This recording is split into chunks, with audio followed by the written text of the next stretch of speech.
Tuesday already, Chris? Anthony. It is time for another How to Founder podcast. Anthony, you're looking spry this morning. Back in the day, a little-known writer struggled to finish his work amidst constant distractions. By breaking his time into focused intervals, he not only completed his novel, but went on to win the Pulitzer Prize, which is it's pretty big. It's pretty big to win the Pulitzer Prize.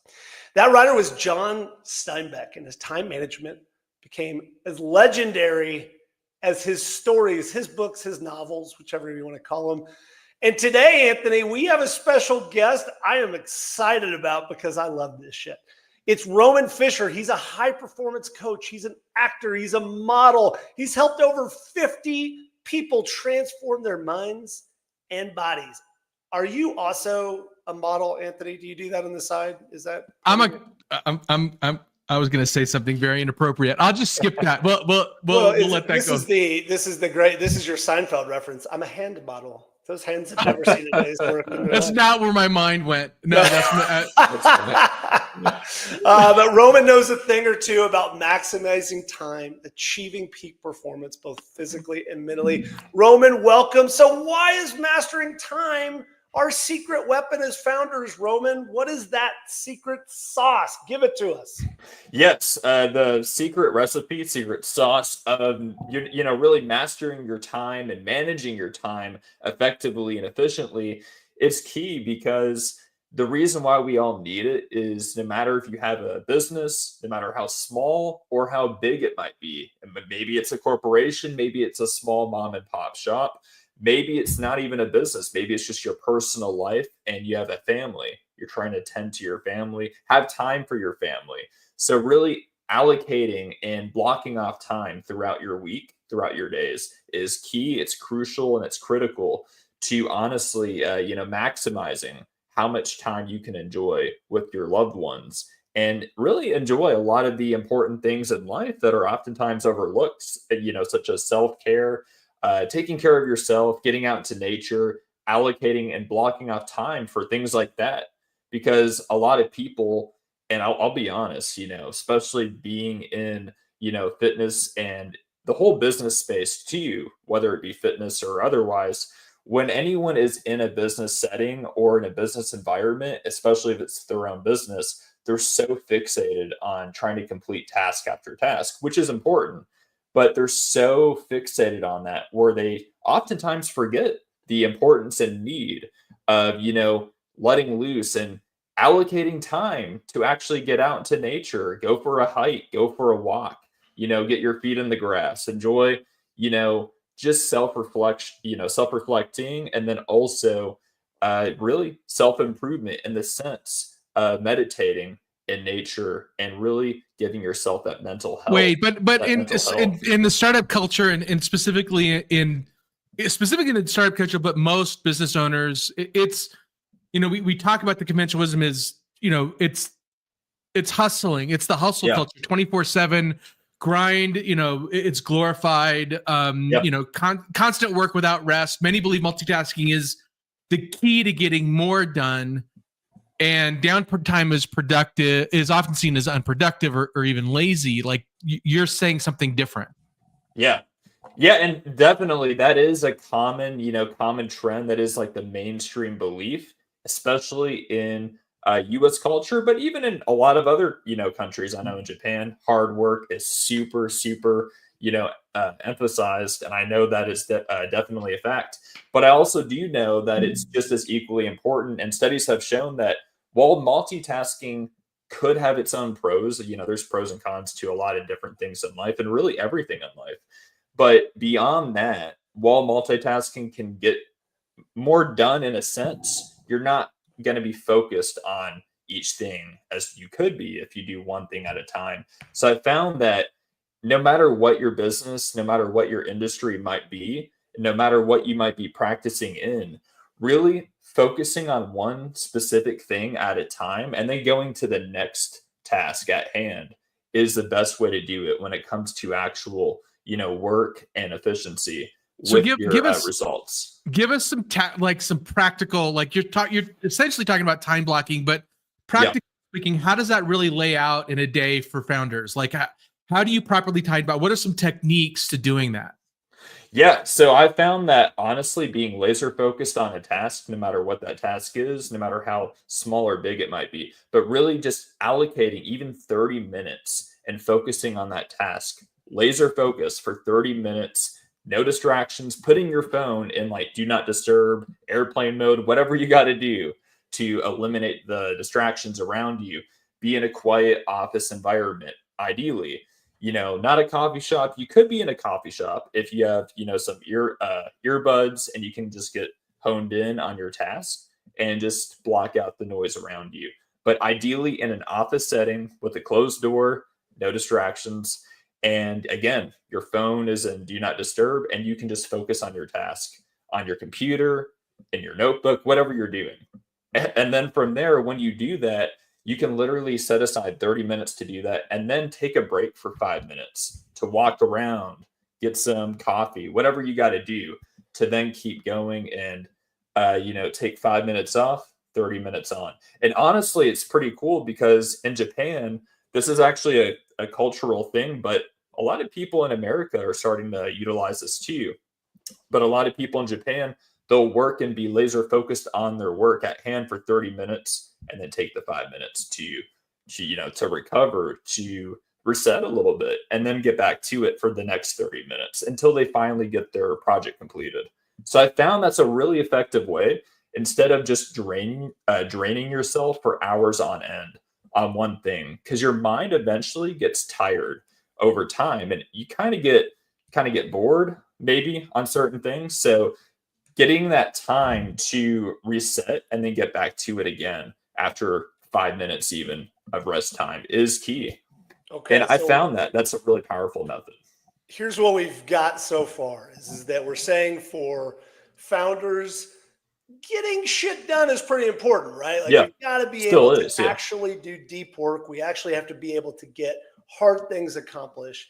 You're saying that sort of you're constantly being pulled in different directions. You're being distracted. It's easy to kind of hit across the surface of work without getting a bunch of stuff done, right?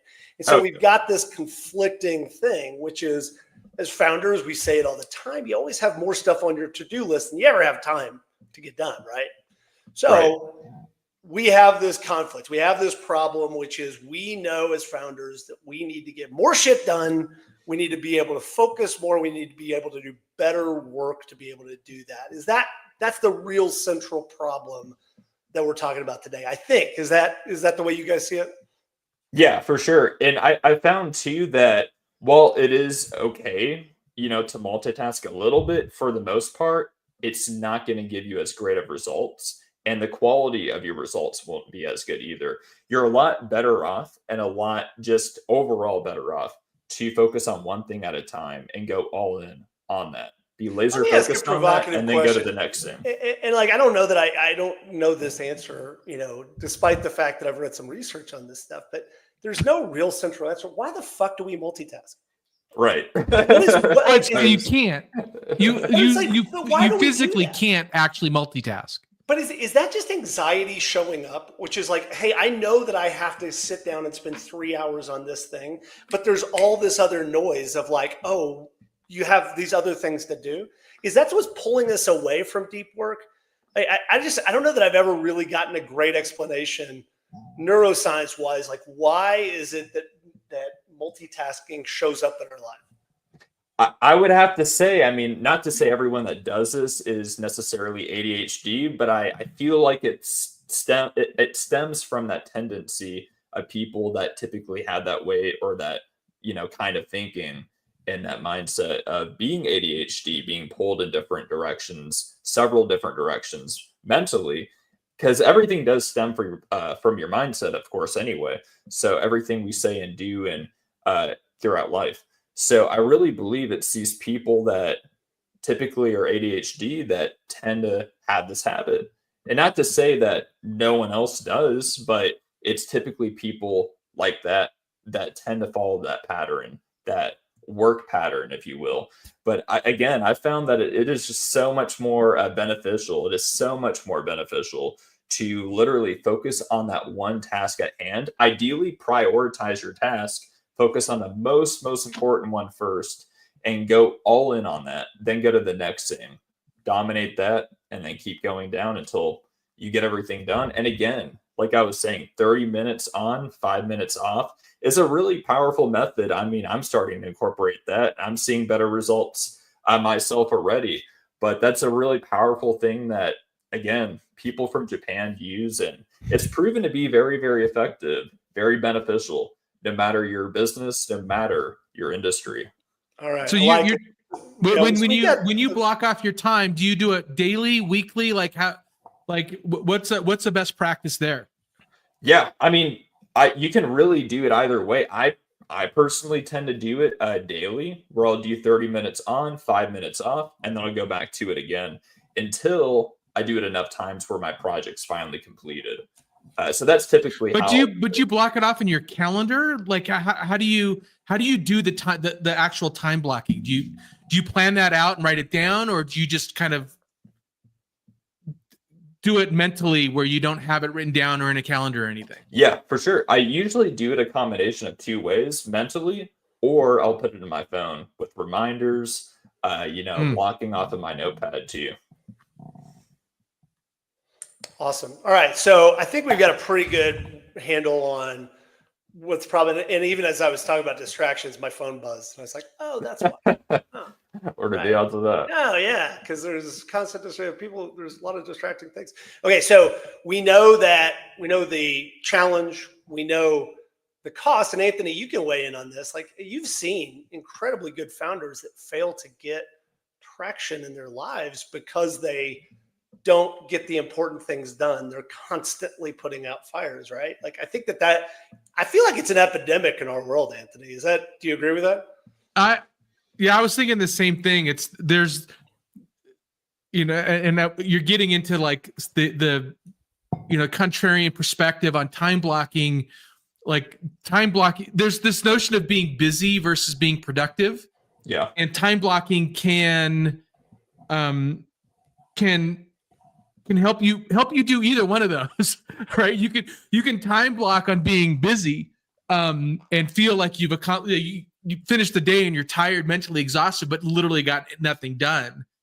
And so, that's a whole nother podcast episode when we talk about how to prioritize. But yeah, Chris, you're right. It is an absolute epidemic where you see a lot of founders completely frazzled because they are so incredibly busy.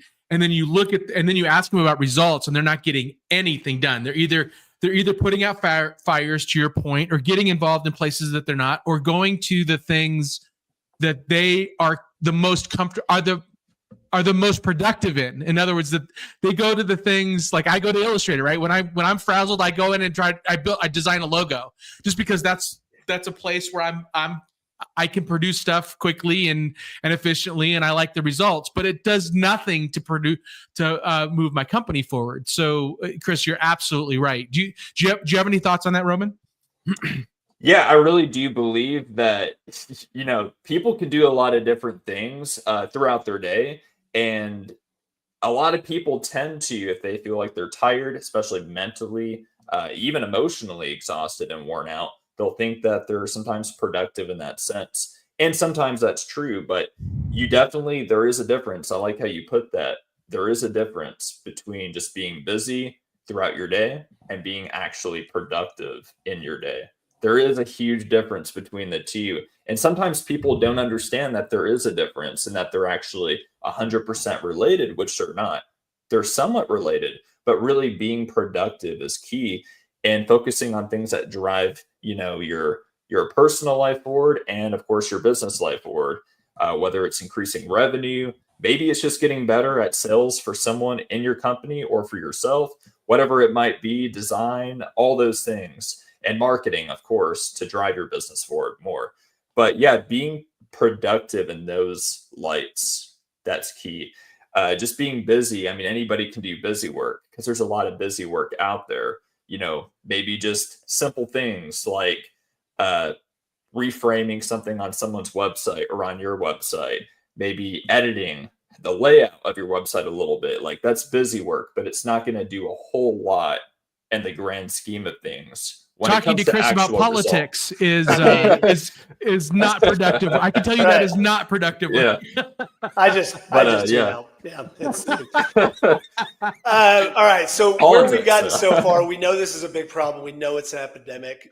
Anthony, we talked a little bit about the conventional wisdom, the grind, this kind of hustle porn stuff that we hear all the time. Like, well, I'm up at 5 a.m., bro. What are you doing? You know, I'm working fucking 50 hours a day, bro. Like that's kind of the thing. And then, you know, one of the other pieces, Anthony, just to touch on, this is something where I feel it after doing this for fucking years, man. That downtime is laziness, like is unproductive. Anthony, is that something that resonates as far as from the founder culture? Well, I find it really interesting. Like Roman kind of suggested that you schedule that downtime. And I do find that interesting that, you know, famously Steve Jobs would just go on walks. He would just schedule walks to think. And so there is a notion that rigid time management can actually stifle creativity and flexibility, but too much downtime and it you know, the laziness and the lack of productivity can feed on itself. But I do, Roman, would love for your thoughts on that notion that that rigidity of time management can harm the creative juices that are flowing within you. Like, how do you overcome that? Yeah, exactly. Yeah, too much, you know, rigidity and just really doing the same task over and over and not allowing yourself to reset mentally and emotionally can definitely hinder creativity and just the overall creative process and results from your business. How I found the best way personally to overcome that and prevent that for my own life, personally, professionally, just across the board, is honestly allow myself just enough time to reset and not to, let's say, if I'm going to commute to do that, not go any more than maybe 20 minutes from where I live right now. And then make sure if I'm going to go outside for a walk. I mean, sometimes just going out in my neighborhood and going for a 10, 15-minute walk even is sufficient, really. But 20 minutes, maybe at most of a commute, go to a nearby, you know, hiking trail or mountain that I can visit, overlook maybe the city, you know, below, because I have some nice mountains where I'm at. So just doing that, allowing myself enough time, even to get some sunlight, reset, close my eyes, and just think about, you know, what I've done, self-reflection, what I want to achieve, and honestly too, just what I'm grateful for. Practicing gratitude, I found in all things, no matter what you're trying to do in life, even if you don't have a business, just to honestly improve your life and your overall satisfaction and limit I'm depression. scheduling gratitude on my calendar for later today. Yeah, I was just That's how you do it. I think you can get outside and go for a walk unless you live in Alaska, and then you're fucked. Exactly. Might want to be careful on that. I will say, just as an anecdotal piece of information, so I hate schedules. Yeah. And used to think that I could just I always thought that I was way more productive when I didn't have a tight schedule on my calendar and when I didn't block out my day. It's work to think about my day that way for my personality type, right? There's certain people that are just like very schedule oriented and regimented, and we're talking about this in a very like almost an abstract level for them. They're like, this is silliness that you're even talking about doing this. And then there's people like me. There's a lot of especially founders that are like me that are like, no, I'm tactile. I'm tactile with my schedule. I feel my way through it. And I totally call bullshit on that. That feels right, but it is actually does not play out. I hate to-do lists, but get way more done when I have them. I hate schedules, but get way more done and the right stuff done when I force myself to be mindful about what I'm doing and when I'm doing it. Okay, so let's play a game. I'm going to set the hypothetical here. And Roman, you're going to give us a system. You're going to give us these ideas about how I can approach this. So I'm an early stage founder. There's more stuff to do than I will ever have time to do, right? My backlog of tasks is so incredibly long, but yet I'm still early. I don't really know what I've got. I don't really know whether or not my company is going to be successful. It might be me and a partner or a small team or things like that. Roman, tell us the tactics that you would recommend. And Anthony, you are the startup expert there. Tell me if it passes the sniff test. Honestly, as long as you have a solid, it doesn't have to be 100% clear and perfect, but as long as you have a relatively good business model, business plan, and you know exactly what industry you want to be in, what your end result you want to be for your business, and honestly, just a overall strategy for the future, even just a few years into the future, if you can have some kind of, game plan and strategy for even the near future, that's really effective and beneficial, I found, because a lot of people that don't always succeed in business, no matter the industry, don't always have a pretty good, solid, game plan, even for the future. They're just thinking about the here and now, maybe for like the next week or two, but they don't really think ahead that much sometimes. So that's a really, really pivotal thing and a really, really critical aspect that it's really good to bring into your business journey that you're wanting to take on. Step one, set some good goals, 3 to 5 year goals, even as you're just getting started. Anthony, pass the sniff test for startups. Yeah. So I am the least productive when I don't know where I'm going. So I don't think it just passes the sniff test. I think it's the core foundation of being moving. Again, there's a difference between movement and momentum. Movement is dancing around in place. Momentum is going somewhere. Yep. And so what you're talking about, Roman, is that notion that you just need to know where you're going if you're going to time block out and try to manage your time. Like, manage your time towards what? Towards where? Exactly. Why am I doing this? So that is absolutely. If I don't have a why, then I Netflix. I turn on Netflix and just tune out until I figure it out. It's like having a ship without a destination. I mean, the ship, okay, that's great to be on board with, so you can get somewhere, but where are you going anyway? So it's key. Ship without a destination was my nickname in high school. I don't think they were saying ship, Anthony. Might replace one of the letters. All right. So, Roman, we know that we have to set a goal now tactically. Yeah. How am I going to organize my week? I am responsible for marketing. I'm responsible for sales. I'm responsible for getting the word out there. Let's say in this case, Anthony is back in the back room coding a brilliant product, but it's my responsibility to do everything else. How might you suggest I would block my week and my time out so I can actually make traction, so I can get towards those goals? Yeah, for sure. So what you could do is literally, at least I would say, work 6 days. You should have 1 day off to reset. I firmly believe like a Saturday or Sunday. I would just say Sunday. But Monday through Saturday, you could literally work minimum, I would say, at least 9 to 10 hours throughout the whole day to really get all of it accomplished. But in those, 6 days, Monday through Saturday, let's say in this example, I would say you block off at least 3 to 4 hours per task for marketing, for editing, if you do the editing for the content. Maybe it's also video and content creation with recording, a reel for whatever that industry is, tailored to. So 3 hours on each thing at least. And so let's say you have 3 or 4 administrative tasks. So if you do 3 to 4 hours each for each thing, that'll set you up to about 9 hours already. So a few hours dedicated on each thing is really key and essential to still getting each thing done, but having that time to do each thing. And I was about to call bullshit on you, being like, dude, that's fucking insane. 9 hours and 9 hours a day. But I think what you've been telling me is that part of those blocks along the way is rest and recovery. Exactly. So it's not like you need 2 full days just of downtime because you're scheduling that as part of the week. Is that your take? Yes, exactly. And what's great is by doing that, you're still giving yourself enough time to be productive, but also be productive in your recovery. And it's just like with working out. I love how fitness and business really do correlate pretty well and work well hand in hand with each other.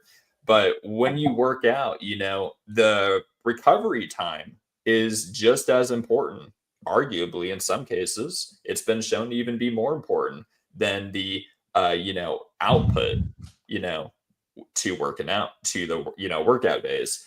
Those rest days, those recovery days are key to growing and feeling better and looking and just being better. But it really works that same way in business, just the same way. You need that time to reset.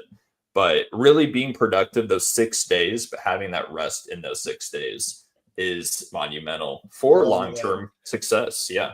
So time blocking tasks, 3-4 hours for each of the major categories. And then, but also so you don't get burned out, using some of those time blocks for that active, that recovery, whether it's for a walk, it's creative time, it's phones down, whatever that time is. Okay. Yeah. I love it. Oh yeah. Anthony, take us through some alternatives. Like, what about these crazy ideas that you've heard in your life? What do you mean alternatives? Alternatives like the to wild alternatives, like the flexibility. We probably covered most of these, but yeah. So I went through like we went through those already. But yeah, I mean, so an alternative is to not think about your schedule and just let the day, dictate to you how you're going to spend your time. If I tend to do that, I will tend to have at least one day a week where that is actually true for me, where I do not do any time blocking. I just let the day take me where it's going to, and purposefully have an entire day where I am just allowed to just think and walk and strategize, or just like completely tune out from everything. I don't know if that's a wild alternative or against conventional wisdom. It's kind of doing what Roman said, but having a whole day where I just allow myself to do that. The thing is that it's not always the same day, because life. Or sometimes I'll take 2 half days in a week and just allow the day to kind of just dictate what I'm doing. And it helps one reset, and also helps with my mind working through problems. Like I solve my problems best the second I wake up, before I touch as my coffee's being made, or in the shower. Like those are the times where I'm like, oh, that's how I'm going to solve that problem. It's when I'm not thinking about it is when it's most impactful. If I'm struggling with something, it's like I got to walk away from it, not try to double down and try to work through it. Roman, this is right before we get into just to wrap this up and talked about all the tactics. Really interesting conversation. But yeah, one of the things that we've talked about, and we touched on it earlier, but just would love to get your thoughts, which is when you're most stressed, you default to that activity that you feel productive, but is also not necessarily the most important thing at that given moment. Has that been your experience as well? Like, Illustrator for you, Anthony. For me, it's a spreadsheet typically, something like that. Honestly, I would have to say it definitely is. Being a fitness guy, of course, when I'm usually stressed, I love to just work out, go, even just go for a walk, go for a hike, even if it's not necessarily going to the gym per se. But I will admit, I do love going to the gym, especially when I'm feeling stressed, uneasy, just really getting that time for myself to, physically reset, and then of course mentally and emotionally reset in the process. I found that it's not so productive, obviously monetarily and things like that, but it has its own curve of productivity in sense of making me feel better, bringing some endorphins to the mix, making me feel better, relieving that anxiety. But I will say, yes, I have had a lot of experiences like that where I'll get super stressed, anxious even, and I'll just be like, man, I gotta step away for a second. So I'm gonna go for a run. I'm gonna go for a walk even, or maybe pump some iron a little bit more. But yeah, so all those things have definitely been very much a circumstance, definitely a situation for me as well. Anthony, one of Anthony's biggest flaws is he just spends a little bit too much time in the gym, if you know what I mean. When I get stressed, I definitely turn the treadmill on. I don't get on it, but I definitely turn it on. Turn it on and just walk. I send the treadmill on and I put 26 miles a day religiously. That's amazing. Anthony, give us the wrap up here. What's our how-tos? What's our takeaways, founders? Yeah. So great conversation. So the how-tos I have is, obviously being purposeful and blocking out your time as long as you have good priorities, both with work and personal and downtime. Implement that Pomodoro technique. The literal definition of Pomodoro technique is 25-minute focus with 5-minute breaks, but 30 and 5 also works.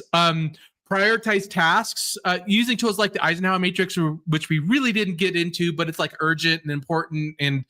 And so just look up the Eisenhower matrix if you need some ideas on how to prioritize stuff. Set boundaries, allocate time for work, rest, and personal activities to prevent burnout. Leverage technology, apps and tools, reminders. Roman, you put up gave a great tactic of just using your iPhone reminders to remind you when to stop and start.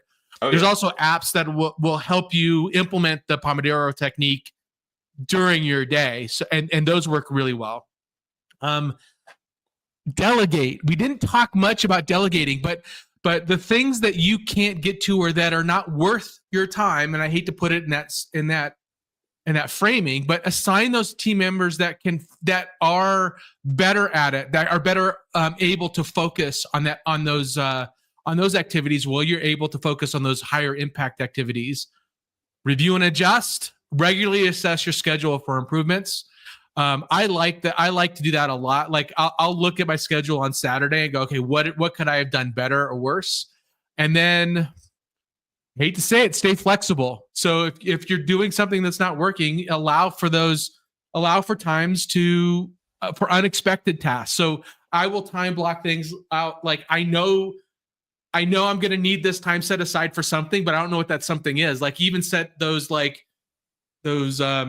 what would you call those? Those unexpected event times in your calendar. Chris, why don't you wrap that up? Did I miss anything? No, I think it's terrific. Really good conversation, Roman. It's got my head spinning a little bit because just like most of these conversations, like, oh yeah, you just block out some time. And then you start to realize I fail, even if I have rest and recovery on my calendar, I fail at that.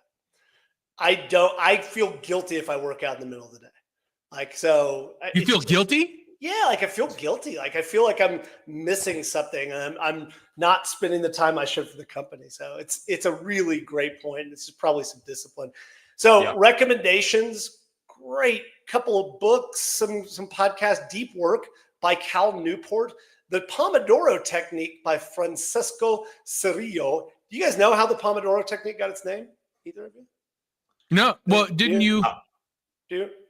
I'll be honest, I don't remember the exact origin of the name. So it's because the guy who did it had a tomato timer. You know the old kitchen timers? Okay. And Pomodoro is a tomato, is called, so it's the tomato method. Oh, that's cool. Yeah, that's really cool. That was clever. Pomodoro technique sounds much better than grab a tomato timer. They grab a tomato timer. Exactly. It's Italian. It sounds better. That's hilarious. Essentialism, the disciplined pursuit of less. That's a terrific book. TED Talk, How to Gain Control of Your Time by Laura Vanderkam. Podcast, The Tim Ferriss Show. Like he does a ton of stuff on productivity hacking. Yeah. He's done great. Like his Tool of Titans book is great.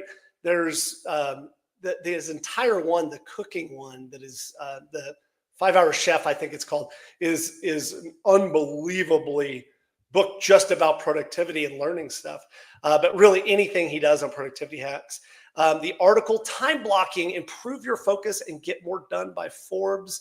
and the apps focus at will, music that boosts concentration. We didn't talk about that. So you talked about going to a podcast. You got any like music recommendations for us, Roman? You got, a Spotify playlist you like? Yeah. And it doesn't always have to, of course, be any like song with, lyrics. It can be, but I really prefer myself instrumentals, binaural beats, because I've noticed that, sounds like that have actually really, really enhanced and dramatically boosted my productivity and results with my work. So I really do suggest for focus, concentration, and overall production that you do listen to some binaural beats.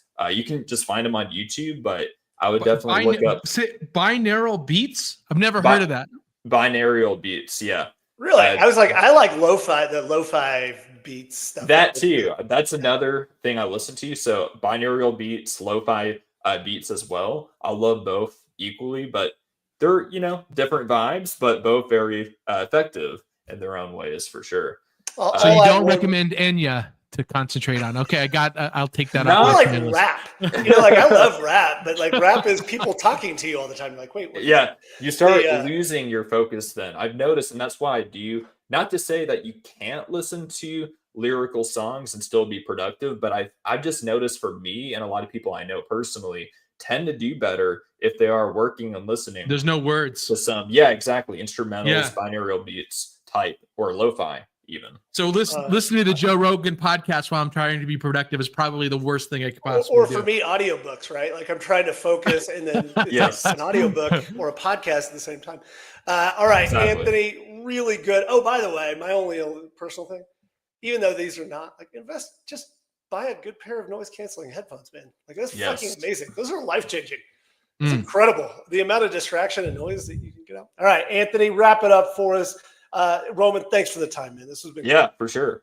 So our next show, we're going to be talking with another great guest, Nick Jane. We're talking about creating a budget that works. So we're going to get really tactics in creating a budget. We talked about budgeting our time today. We're talking about budgeting our Monday next. Looking forward to it. Roman, where can everybody on our podcast connect with you if they want to learn more? Yeah, for sure. So if you want to find out more about me, what I do, and even the clients that I've helped with their results, you can go directly to my website at romanfisherofficial.com, fill out a quick application, and then from there, I can definitely discuss how I can help you with your fitness goals. I'm also on Facebook, Instagram, LinkedIn, YouTube, TikTok even, at Roman Fischer Official across the board. How you can stay focused with all those social media channels. That's right. That's impressive. TikTok especially. Yeah. Exactly. All right. And for everybody else, remember to follow us at linkedin.com/company/howtofounder, or just go to howtofounder.com. You can find us on YouTube, Spotify, Apple Podcasts, right there from the website. Roman, thank you so much for participating in on our little podcast with us and talking about time blocking. I really appreciate it, man. Thank you for doing that. Definitely. Thank you. Okay. Talk to you guys soon.